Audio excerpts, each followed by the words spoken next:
বন্ধুরা, ক্রিকেট মানেই বিনোদনের খেলা। আর এই বিনোদনের খেলা কখনো কখনো এমন ঘটনা ঘটে যায় যা নিয়ে সারা বছর পস্তাতে হয় ক্রিকেটারদের।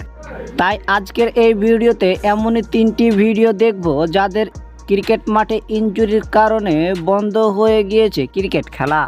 তো বন্ধুরা, ভিডিওটি শুরু করার আগে সবার কাছে একটা অনুরোধ, ভিডিওটিতে একটা লাইক দিবেন। যারা আমাদের চ্যানেল নতুন অবশ্যই সবাই চ্যানেলটি সাবস্ক্রাইব করে দিবেন।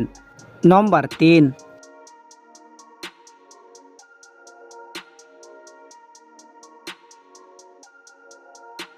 এটি 2012 সালে টি-20 বিশ্বকাপের ঘটনা।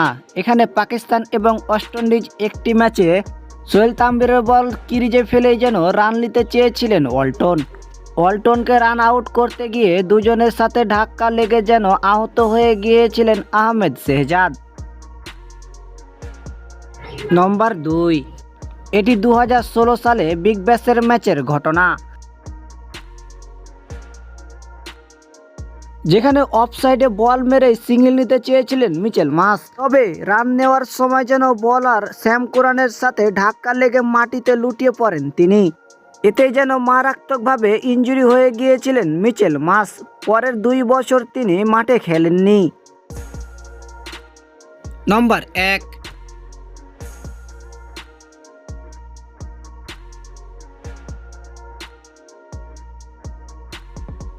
এটি 2007 সালে ইন্ডিয়া বনাম ইংল্যান্ড ম্যাচের ঘটনা।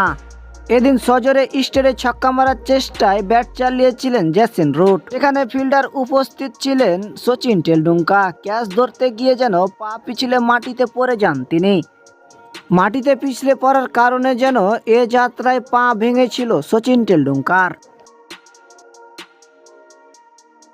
তো বন্ধুরা, ভিডিওটি এ পর্যন্তই। ভিডিওটি ভালো লাগলে একটা লাইক দিবেন। যারা আমাদের চ্যানেল নতুন অবশ্যই সবাই চ্যানেলটি সাবস্ক্রাইব করে দিবেন।